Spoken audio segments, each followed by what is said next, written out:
జై శ్రీరామ్ అండి అందరికీ. నేను నిన్న చెప్పాను, చాలా వరకు ఎక్కడైతే తప్పు జరుగుతుందో దాని గురించి నేను వీడియోలు తీస్తాను అని చెప్పాను. ఏంటో అండి, నిన్న అక్కడ బాధపడుతూ చెప్పిన పవరో ఏమో అర్థం కావట్లే, కానీ అందరు వచ్చి నా మీద పడిపోయారు నిన్న వీడియోస్ కింద అయితే. ఇక అందరినీ హైడ్ చేసి పడేసాయి. ఇంకా నాకు చిరాకు వస్తే నేను చేసే ఫస్ట్ పని అది. వాళ్ళతో డిస్కషన్ చేసేంత ఓపిక కూడా నాకు ఉండదు. సో ఎక్కువ మాట్లాడారు అంటే ఖచ్చితంగా నేను ఛానల్కి మళ్ళీ వచ్చే పని లేకుండానే హైడ్ చేసి పక్కన పడేస్తాను అంతే. అంతకు మించిన సొల్యూషన్ నాకు వేరేది కనిపించదు. సో ఇక ఈరోజు వీడియోలోకి అయితే వెళ్ళిపోదాము. వినయ్ కుయ్య అంట. సో అతనిది ఒక ఛానల్కి సంబంధించి ఒక వీడియో అనేది నాకు పంపించారు. నేను చూశాను అది. యాక్చువల్గా చూసిన తర్వాత ఒక్కటే మొహం మీద చంప చెల్లుమనే విధంగా ఒక క్వశ్చన్ అడగాలనిపించింది. ఏంటి అంటే, చిన్న పిల్లల మీద మీ దిక్కుమాలిన వీడియోల కోసం ఎక్స్పెరిమెంట్ చేసే విధవలు ఈ ప్రపంచంలో ఇంకా ఇలాంటి వాళ్ళు ఉన్నారా అంటే ఉండే ఉంటారులేండి. పిల్లలంటే అయిష్టంగా ఉన్నోళ్ళు, పిల్లల్ని కడదేర్చే వాళ్ళు, తల్లిదండ్రులే పిల్లల్ని వదిలించుకునే వాళ్ళు చాలామంది ఉన్నారు. అయితే అందులో ఇది కూడా ఒక టైప్ ఆఫ్ సైకోజాత్ అని నాకు అనిపిస్తుంది. ఇప్పుడు వీడియోల కోసం సొంత పిల్లల మీద ఎక్స్పెరిమెంట్స్ అవసరమా? ఇప్పుడు మగపిల్లలు అన్నాక ఆటోమేటిక్గా ఒక ఏజ్తో పాటు వాళ్ళకి వాళ్ళ క్యాపబిలిటీ తెలుస్తూ ఉంటుంది. వాళ్ళు 10 ఏళ్ళకి 5 ఏళ్ళకే ప్రపంచం చుట్టూ వచ్చేయాలి అని మనకు ఆలోచన ఉన్నా, ఆ ఆలోచన క్లోజ్ చేసి జేబులో పెట్టుకోవడం బెటర్. ఎందుకో చెప్పనా, వయసే వాళ్ళకన్నీ నేర్పిస్తుంది. చుట్టూ ఉండే పరిస్థితులే వాళ్ళకన్నీ నేర్పిస్తాయి. అంతెందుకు, ఏ ఇంట్లో అసలు పెద్దోళ్ళు లేకుండా అనాథగా ఉండే పిల్లలు రోడ్డు మీద వెళ్ళేటప్పుడు వాళ్ళే ఓన్గా వెళ్ళగలరు, వాళ్ళే ఓన్గా రాగలరు. అది వాళ్ళ చుట్టూ ఉండే పరిస్థితులు నేర్పిస్తాయి. కానీ తల్లిదండ్రుల మధ్య పెరిగే పిల్లలు తల్లిదండ్రులు కంటికి రెప్పలాగా చూసుకుంటారు ఒక ఏజ్ వచ్చే వరకు. సో అది తల్లిదండ్రుల బాధ్యత. ఇక్కడ తల్లిదండ్రులు ఉండి లేనట్ట, లేకపోతే ఆ పిల్లాడు ఏం సాధించాలి, ఇప్పుడు బయటికి వెళ్ళి ఏం సాధించాలి? అరే మినిమం కామన్ సెన్స్ అబ్బా. సిటీలో ఉండే వాళ్ళకి ర్యాపిడో బుక్ చేసినా, ఓలా బుక్ చేసినా, లేకపోతే ఇంకేదైనా బుక్ చేసినా అది డెస్టినేషన్ వరకు రూట్ మ్యాప్ చూపిస్తూనే ఉంటుంది మనకి. ఎక్కడికి వెళ్తుంది, కరెక్ట్ వేలో వెళ్తుందా, లేకపోతే ఇంకో రోడ్లో వెళ్తుందా, ఇంకెంతసేపట్లో రీచ్ అవుతుంది, ప్రతి ఒక్క పాయింట్ కూడా మనకి ఆ లొకేషన్ రూట్ మ్యాప్ రూపంలో కనిపిస్తూనే ఉంటుంది. అండ్ అక్కడ ఉన్న కాంటాక్ట్ నెంబర్కి కూడా మనం కాల్ చేయొచ్చు. కస్టమర్ కేర్ త్రూ ఆ ఆటో ఏదైతే ఉందో ఆ డ్రైవర్కి కాల్ చేసి కనుక్కోవచ్చు. సో ముందే పేమెంట్ చేసినా, పేమెంట్ చేయకపోయినా పర్సన్ అక్కడ రీచ్ అయిన తర్వాతనే మనకి నోటిఫికేషన్ అయితే వస్తుంది, రీచ్డ్ దిస్ ప్లేస్ అని చెప్పేసి. అంతేగాని ఏందో పల్లెటూరు బైతుల్లాగా, ఏదో సిటీలో ఉన్న కొత్తగా వెళ్ళిన వాళ్ళలాగా బిల్డప్లు ఇవ్వాల్సిన పని లేదు జనాల దగ్గర. అరే మేము వచ్చేసాము, వాళ్ళు ఇంకా రాలేదు, అసలు ఉందా లేదా, అలా ఇలా మిస్ అయిపోయింది, ఏడుస్తూ ఉంటాడు. ఇంకో చిన్న సెన్సిటివ్ మ్యాటర్ ఏంటంటే, అసలు పిల్లాడు అంతలా భయపడి ఒక కెమెరా ఉందని కూడా చూసుకోకుండా భయపడిపోయి ఏడుస్తుంటే ఏ తల్లి ఏ తండ్రి కూడా ఇలా ప్రవర్తిస్తారని నేనైతే అనుకోను. అరే కన్న తల్లయ్యుండి ఆటో రాగానే ఫస్ట్ టైము వద్దు వద్దు ఆటలా అని చెప్పేసి అనింది. మళ్ళీ తనే ఆటో బుక్ చేసింది, తనే డ్రైవర్తో మాట్లాడింది, తనే లొకేషన్ చెప్పింది. రాగానే కూడా ఎక్కడం 1 నిమిషం లేట్ అవుతుంటే, అరే ఒక పక్క పిల్లగాడు ఏడుస్తుంటే మీరు వెయిట్ చేపిస్తే పైసలు ఎక్కువ అవుతాయి అంటే, నిలబడితే 1 మినిట్ 2 మినిట్స్ 5 మినిట్స్ ఆగింది అనుకోండి, కొంచెం అమౌంట్ పెరుగుతుంది అనమాట. ఆ అమౌంట్ పెరగకుండా ఉండడం కోసం తొందరగా నడవండి పైసలు ఎక్కువైతాయి అని అంటుందంటే, కొడుకు ముఖ్యమా డబ్బులు ముఖ్యమా? ఏది ముఖ్యం చెప్పండి? ఇప్పుడు కొడుకు ముఖ్యమా డబ్బులు ముఖ్యమా? కొడుకు ముఖ్యమైతే అంతలా ఏడుస్తున్న పిల్లగాడిని ఫోర్స్ చేసి బతిమిలాడి అది చేసి ఇది చేసి పంపించొద్దు. ఇంకా పైగా పిల్లాడు ఏడుస్తుంటే తల్లికి ఏమనిపించాలంటే అసలు గుండె కరిగిపోవాలి, అసలు భయం వేయాలి. అయ్యే ఏమొద్దు, నువ్వు ఏదైనా చేసుకో, నీ వీడియోల కోసం నువ్వు ఏదైనా చేసుకో, పిల్లాడి మీద ప్రయోగాలు ఏంటి అని చెప్పేసి అనాలి. లేదా తను రెడీ అయ్యి హస్బెండ్తో పాటు వెనకాల కూర్చొని తను కూడా ధైర్యంగా ఉండడం కోసం రావాలి. ఏంటి ఈ పిచ్చి ప్రాంక్లు, పిచ్చివి అసలు జనాల మీదకి ఏం చేసి మీరు చేస్తున్నారో నాకు అర్థం కావట్లేదు. పసిపిల్లాడు కన్న కొడుకు, అలాంటి పిల్లల విషయంలోనే మీరు ఆటలాడుతున్నారంటే అసలు మీ కామెంట్ సెక్షన్ ఒకసారి ఓపెన్ చేసి చూసుకున్నారా?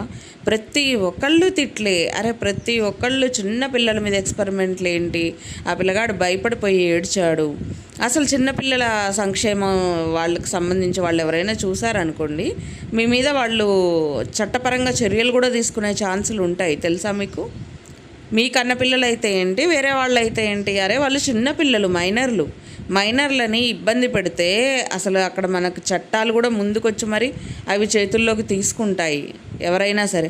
వీడియోల్లో క్లియర్గా పిల్లగాడు కనిపిస్తుంటే ఆటో ఎక్కి కూర్చున్నాక కూడా క్యాన్సిల్ చెయ్యి అని ఓపెన్గా చెప్తున్నాడంటే ఆ పిల్లగాడికి ఎంత బెదిరి ఉంటుంది.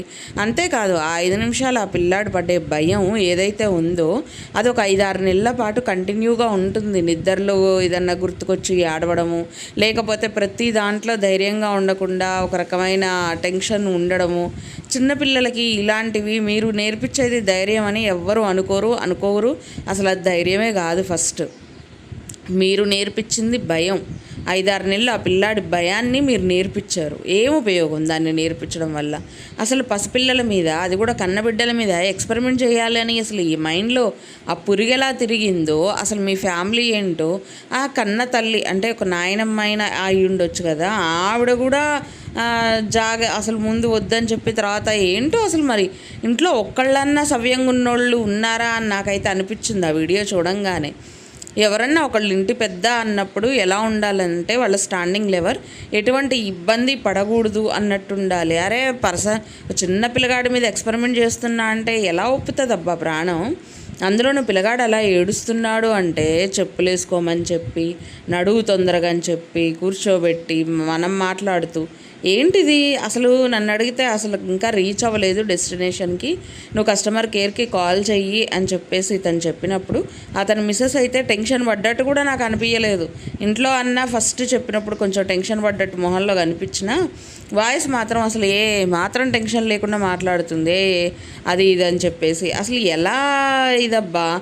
పిల్లగాడికి ఫోన్ నెంబర్ గుర్తుందా అంటే వాడికి గుర్తుందిలే, ఏం కాదులే, పోరి మీరు గుర్తుందిలే.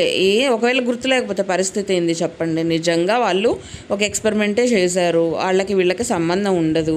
అక్కడ వచ్చింది జెన్యూన్ పర్సన్ కాకుండా ఫేక్ పర్సన్ ఎవరైనా అయ్యుంటే ఏముంది చెప్పండి? పిల్లల జీవితాలు మీరు తీసుకొని రాగలుగుతారా? అక్కడ నష్టపోయేది ఆ పిల్లగాడు. ఎక్కడి నుంచి పోతున్నారో తెలియదు, ఎక్కడికి వెళ్తున్నామో తెలియదు, ఫోన్ నెంబర్ ఆ పిల్లగాడికి తెలవనప్పుడు ఆ పిల్లగాడు మిమ్మల్ని ఎలా రీచ్ అవుతాడు చెప్పండి? మళ్ళీ మధ్యలో మీరు మిస్ అయ్యారు, వాళ్ళని ఫాలో అవుతూ అక్కడ మిస్ చేశారు ఆటో. సో ఏంటి అసలు అంత చీప్ ట్రిక్స్ ఏంటి? యూట్యూబ్లో వ్యూస్ కోసం ఇంకా చాలా ఎక్స్పెరిమెంట్లు, భార్య మీద భర్త, భర్త మీద భార్య చేసుకోరు, ఎవ్వరు కాదనట్ల. అది మీ ఇద్దరి సెల్ఫ్ ఇష్టం, మీ ఇద్దరి మధ్యలోకి ఎవ్వరూ దూరరు. అది మీ పిచ్చితనమో, మీ వెర్రితనమో, మీ సైకోయిజమో అని జనాలు కూడా ఫీల్ అయిపోతారు. కానీ పసిబిడ్డల విషయంలో ఎందుకు ఇలాంటి ఎక్స్పెక్టేషన్స్, ఇలాంటి ప్రాక్టికల్స్, ఇలాంటివన్నీ కూడా ఏంటి? అసలు ఏం సాధిద్దామని జనాల దగ్గర నుంచి తిట్లు బూతులు తప్ప మీరు ఏమీ సాధించలేరు. జనాలు చూసేవాళ్ళు కూడా నిజంగా చెప్తున్నా అండి, ఇలాంటి దరిద్రపు కొట్టు వీడియోలని చూడడం ఆపండి. డిస్లైక్ కొట్టేయండి, రిపోర్ట్ కొట్టేయండి. వాళ్ళకి అలా చేయడం వల్ల ఏంటంటే వ్యూస్ అనేవి తగ్గితే, ఓహో ఇలాంటి వీడియోస్ పెడితే వ్యూస్ ఆటోమేటిక్గా రావేమో అన్న భయంతో ఇలాంటి దరిద్రపు కొట్టు వీడియోలు చేయడం అయినా మానేస్తారు. మనం చూస్తున్న కొద్దీ అలాంటి వాళ్ళు రెచ్చిపోయి పిల్లల మీద ఇంకాసిన్ని ప్రాంక్ వీడియోస్ చేస్తూ ఉంటారు. అసలు నిజంగా యూట్యూబ్ వచ్చిన తర్వాత సగం దరిద్రం ఏంటంటే ఇంట్లో వాళ్ళు తన్నుకునేది కూడా ప్రతి ఒక్కటి సోషల్ మీడియాలో పెట్టేసి, ప్రతి ఒక్కటి ఇదేదో ఫేక్ అన్నట్టు జనాలు నమ్ముతారు, కానీ ఇది రియాలిటీ అన్నట్టు కూడా అర్థమై సావదు. మొన్న వైష్ణవి దగ్గర జరిగింది ఇదే కదా. వాళ్ళిద్దరు కొట్టుకుంటుంటే ఫేక్గా ఏదన్నా కావాలని స్క్రిప్ట్ రాసుకొని చేస్తున్నారేమో అని చాలామంది అభిప్రాయపడ్డారు. తీరా చూస్తే ఆ అమ్మాయి చనిపోయిన తర్వాత అప్పుడు తెలిసింది ఇదంతా రియల్ అని చెప్పేసి. అప్పటికల్లా ఏం ఉపయోగం? ఆ పిల్ల లైఫే లేదు. ఆ పిల్లని తీసుకొని రాగలుగుతారా? లేదు కదా. ఏం ఉపయోగం లేవు అలాంటి వాటి వల్ల. సో వీళ్ళు కూడా ఏంటంటే ప్రాంక్ అని చెప్పి, లేకపోతే ఎక్స్పెరిమెంట్ అని చెప్పి పిల్లల లైఫ్లని డిస్టర్బ్ చేయడం తప్ప ఏమీ ఉపయోగం లేదు. ఆడలా చక్కగా ఆడంతే అనుకుంటే అంతకు మించి కనిపిస్తున్నారు అబ్బాయి ఈడైతే మరీ దారుణంగా. వీళ్ళు రియాలిటీ అని ఫీల్ అవుతారు, కానీ వీళ్ళని చూస్తే ఫూల్స్ అని మనమైతే ఫీల్ అవ్వాల్సిన పరిస్థితి వస్తుంది. సో ఇలాంటి దరిద్రపు కొట్టు వీడియోస్ ఇక ముందు చేయకుండా ఉంటేనే బెటర్ అబ్బా, నా సజెషన్ అయితే. నేను ఆ సజెషన్ ఇవ్వడానికే ఇప్పుడైతే ఈ వీడియో చేశాను. ఇలాంటి దరిద్రపు కొట్టు అన్ని ప్రయోగాలన్నీ పిల్లల మీద చేసి ఇంకా మీ మొహాలను తిట్టించుకోమాకండి. అవసరమా మీకు ఇది? కొంచెం జెన్యూన్గా ఉండే వీడియోస్ చేస్తే ఎవరికైనా ఉపయోగం చూడబుద్ధి అవుతుంది. ఇలాంటి దరిద్రపు కొట్టు వీడియోస్ అన్నీ చేసి సోషల్ మీడియాలో పెట్టి ఏం సాధిద్దామని పిల్లల్ని ఏడిపించడం తప్పించి మీకు ఏమీ లేదు. డబ్బులు ఏదో ఒక రూపంలో పిల్లాడి ఏడుపు రూపంలో మీ ఇంటికి వస్తాయి అంతేగా. అంతకంటే ఇంకేమన్నా సాధిస్తారా మీరు? పిల్లాడి ఏడుపుతో వచ్చే డబ్బులు మీకు అవసరమా? తల్లిదండ్రులుగా మీరు చేయాల్సిన పని ఇదేనా? ఒకసారి ఆలోచించుకుంటే తెలుస్తుంది. కొంచెం మనసు పెట్టి ఆలోచించాలి.